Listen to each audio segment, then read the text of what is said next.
사랑하는 여러분, 평안하셨습니까? 좋은 아침입니다. 오늘도 주님께서 우리에게 보다 나은 삶, 새로운 삶을 위해서 또 하루 새롭게 허락하여 주셨습니다. 오늘 하루 우리가 주 안에서 흠없이 살고 또 사랑을 실천하고 이전에 누리지 못한 더 기쁨과 거룩함과 보람을 얻으실 수 있기를 간절히 바랍니다. 함께 묵상하시겠습니다. 주여, 내 입술을 열어주소서. 내 입이 주를 찬송하여 전파하리이다. 주께서는 제사를 기뻐하지 아니하시나니 그렇지 아니하면 내가 드렸을 것이라. 주는 번제를 기뻐하지 아니하시나이다. 하나님께서 구하시는 제사는 상한 심령이라. 하나님이여, 상하고 통회하는 마음을 주께서 멸시하지 아니하시리이다. 사랑의 주님, 저희들의 마음속에 큰 사랑과 은혜의 그 감동과 감화로 인하여 우리의 입술이 열리게 도와주시고 우리의 입으로 주를 찬송하는 내 삶을 살아갈 수 있게 인도하여 주옵소서. 또한 우리가 형식적인 제사나 경건의 껍데기가 아니라 진정으로 우리들의 마음속에 구원받은 은혜와 기쁨을 가지고 우리들이 찬양하며 또 기뻐하며 진실로 서로 섬기며 살아갈 수 있도록 인도하여 주옵소서. 또한 때때로 우리가 지은 범죄함에 대하여서는 우리가 상한 심령으로 주 앞에서 진실해질 수 있게 도와주시고 이로 인하여 우리가 사죄의 은혜를 입고 오늘도 새로워지는 삶이 되게 인도하여 주옵소서. 주님께서 이러한 영혼을 귀히 여기심을 알고 주 앞에서 우리들이 상한 심령으로 거룩함을 추구하게 인도하여 주시고 더욱 주를 사랑하는 삶을 살아가게 도와주옵소서. 우리 구주 예수 그리스도의 이름으로 간절히 구하옵나이다. 아멘. 성경 말씀 고린도전서 7장 1절에서 7절 말씀입니다. 너희가 쓴 문제에 대하여 말하면 남자가 여자를 가까이 아니함이 좋으나 음행을 피하기 위하여 남자마다 자기 아내를 두고 여자마다 자기 남편을 두라. 남편은 그 아내에 대한 의무를 다하고 아내도 그 남편에게 그렇게 할지라. 아내는 자기 몸을 주장하지 못하고 오직 그 남편이 하며 남편도 그와 같이 자기 몸을 주장하지 못하고 오직 그 아내가 하나니. 서로 분방하지 말라. 다만 기도할 틈을 얻기 위하여 합의상 얼마 동안은 하되 다시 합하라. 이는 너희가 절제 못함으로 말미암아 사탄이 너희를 시험하지 못하게 하려 함이라. 그러나 내가 이 말을 함은 허락이요 명령은 아니니라. 나는 모든 사람이 나와 같기를 원하노라. 그러나 각각 하나님께 받은 자기의 은사가 있으니 이 사람은 이러하고 저 사람은 저러하니라. 이것은 하나님의 말씀입니다. 오늘 우리에게 주시는 하나님의 말씀은 고린도전서 7장 1절부터 7절의 말씀입니다. 오늘 이 말씀은 성도들의 성에 관련된 정결한 삶의 길에 대하여 안내해 주고 있고 또 우리의 주 안에서의 혼인 생활에 관련된 가르침으로 오늘 우리에게 큰 도움을 주는 말씀입니다.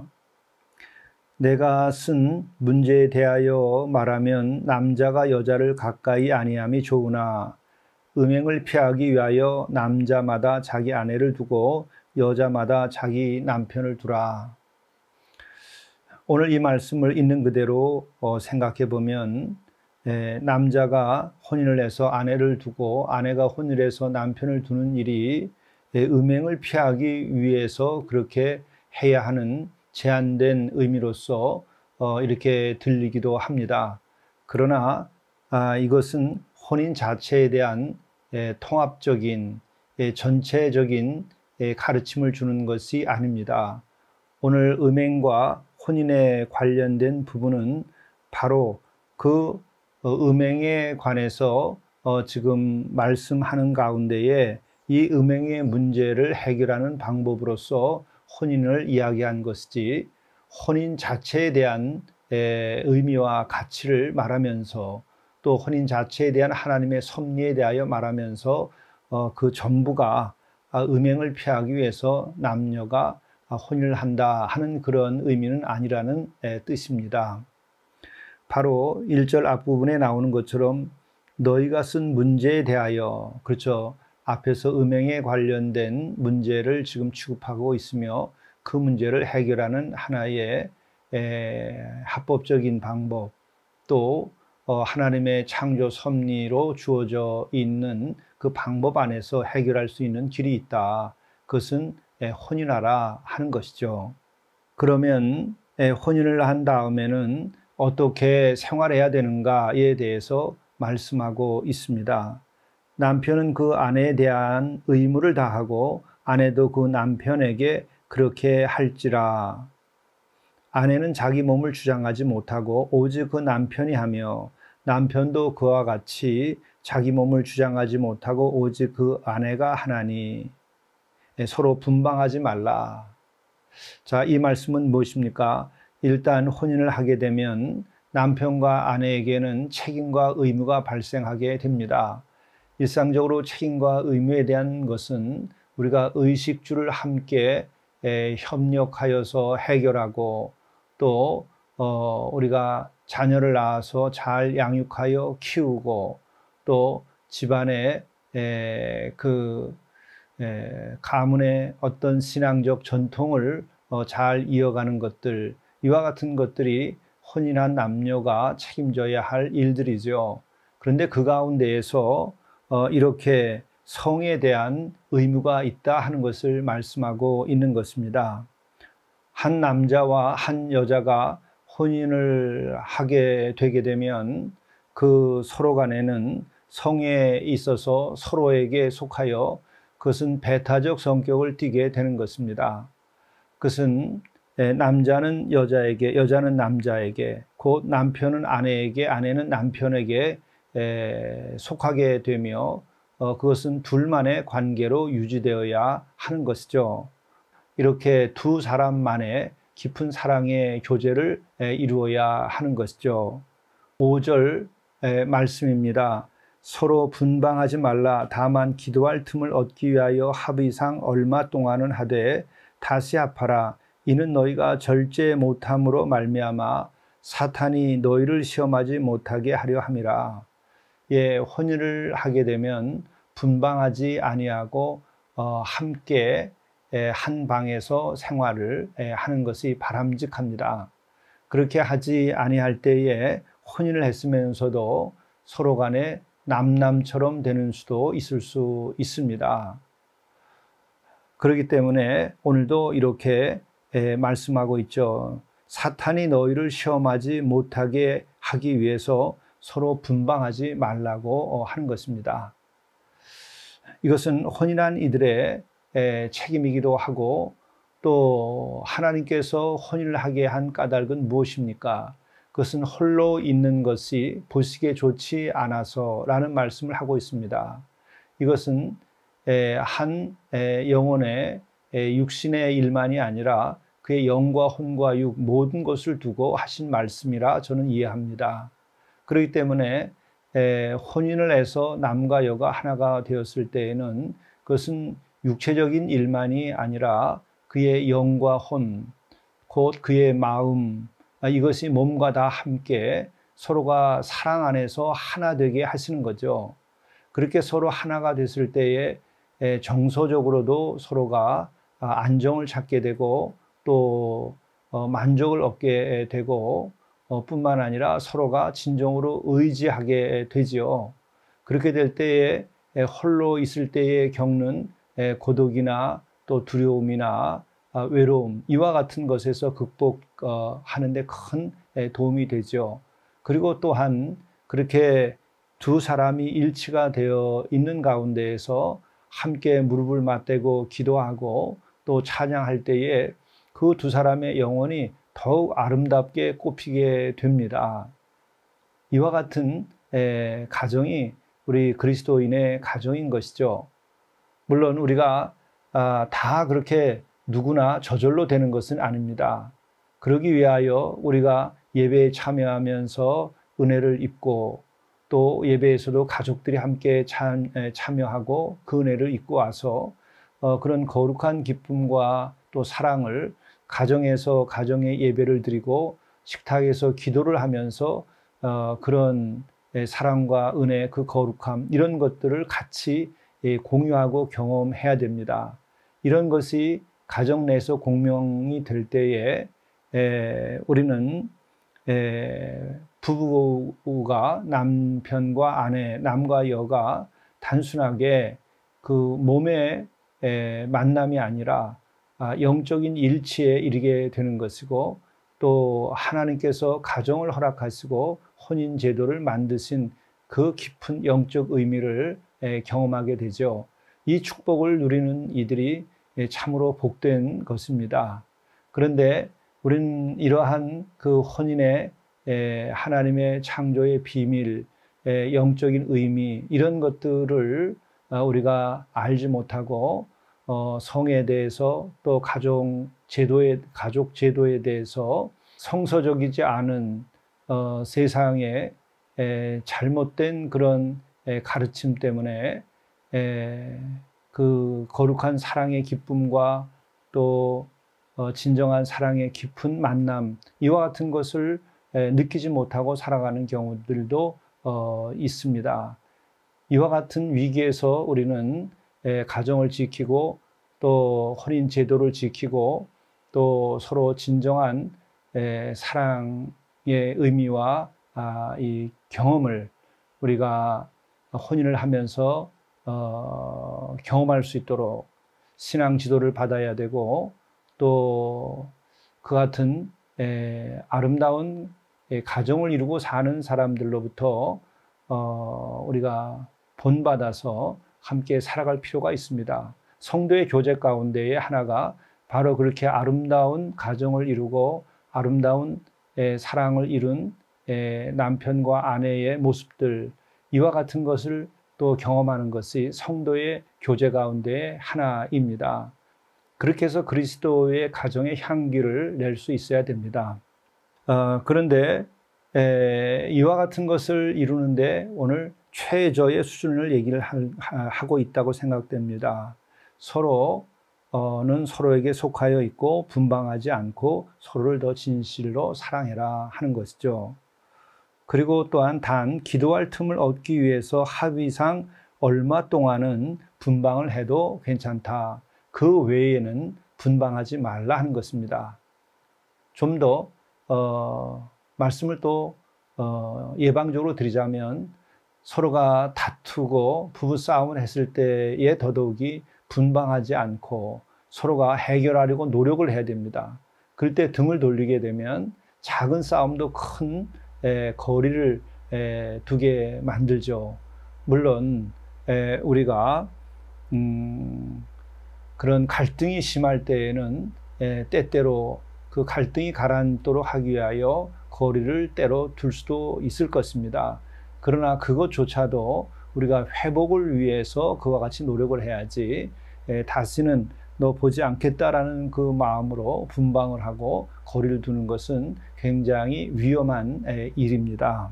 오늘 특별히 사탄이 너희를 시험하지 못하게 하라고 말씀하고 있는데 사탄이 공격을 하는 그 대상은 정말 예배에 열심을 내는 이들을 공격합니다. 그것이 사탄이 가장 싫어하는 것이죠. 그리고 또 하나는 거룩한 가정을 이루려고 하는 것에 대하여 사탄은 공격을 합니다. 왜냐하면 그것을 통해서 창조의 질서를 파괴하고 또 그것이 바로 가정을 파괴하는 일이 되기 때문에 그렇죠. 우리는 참으로 이 같은 것을 알고 우리가 아주 노력을 해야 됩니다. 참으로 사탄의 시험이 우리 가정에 늘 있을 수 있다는 것을 우리가 알고 가정을 지키기 위해서 또 우리들의 영혼을 지키기 위해서 우리는 사탄의 시험에 들지 아니하도록 늘 깨어 기도하고 생활해야 하지요. 그러면서 6절에 이런 말씀을 합니다. 내가 이 말을 함은 허락이요 명령은 아니라. 지금 앞절에서 말씀하신 그것은 바로 명령은 아니다. 다시 말하면 절대 혼인을 무조건 모든 사람들은 다 해야만 한다 하는 말은 아니다라고 하는 것입니다.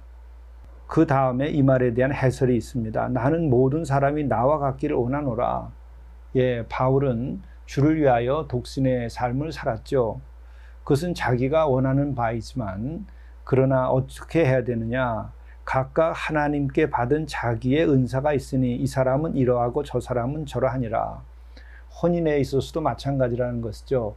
자기처럼 독신의 은사를 받아서 독신으로서 일생 주를 사랑하고 섬겨야 할 사람은 그렇게 하고 또 아름다운 가정을 이룩하고 또 거기서 자녀를 양육하고 해야 하는 은사를 받고 그런 일을 맡은 이들은 그렇게 하라 하는 것이죠. 이것은 왜 그렇게 말할 수밖에 없겠습니까? 논리적으로 말하자면 이 남녀가 만나서 가정을 이룩하고 또 혼인 생활을 하고 성생활을 하고 사랑하는 것은 하나님의 창조의 질서고 하나님께서 세우신 뜻입니다. 그렇기 때문에 사도 바울은 이것을 부정하는 것이 아닌 거죠.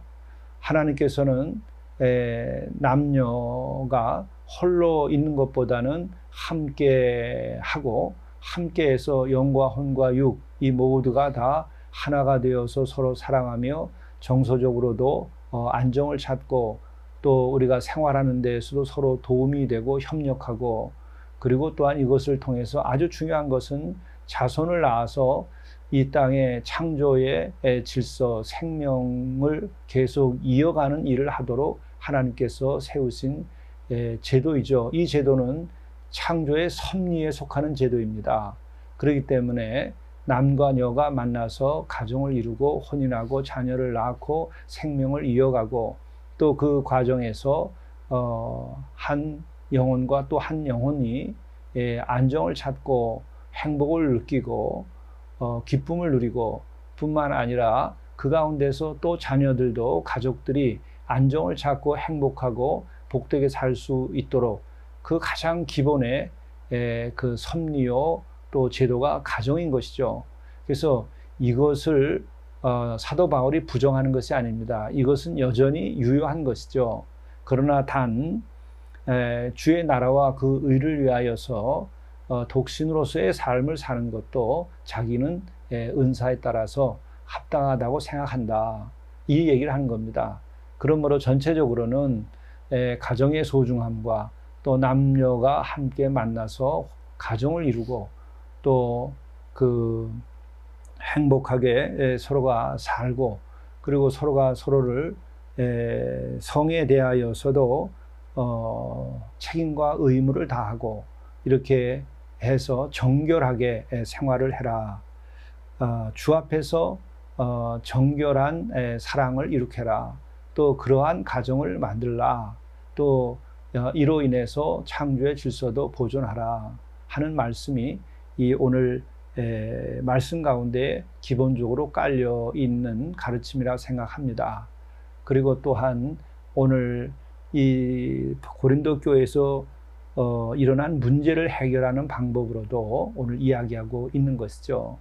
우리들이 이 같은 하나님의 섭리와 또 창조의 질서 그리고 또 오늘 이렇게 좋은 가정을 이루고 또 부부의 사이를 이룩하도록 요구하는 이 말씀 따라서 우리들이 정말 행복하고 복되고 거룩한 삶을 사실 수 있기를 간절히 바랍니다.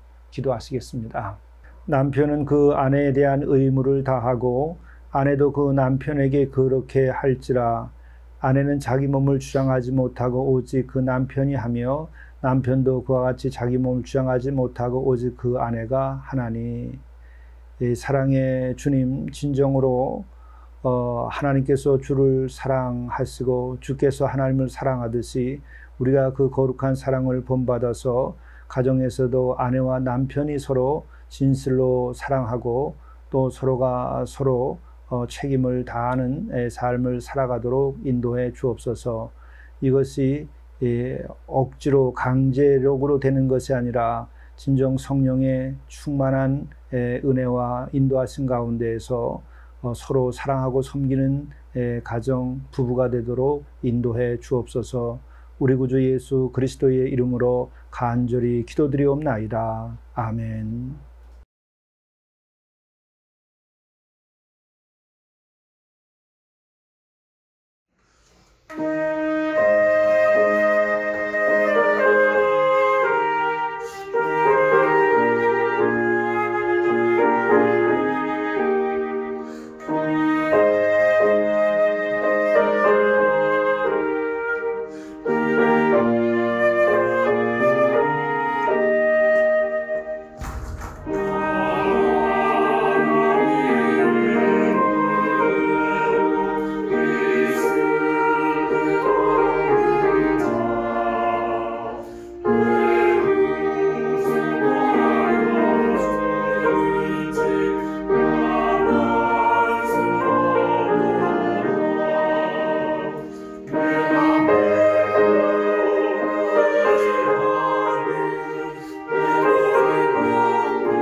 내일 할 일을 우선순위에 따라 기록하십시오.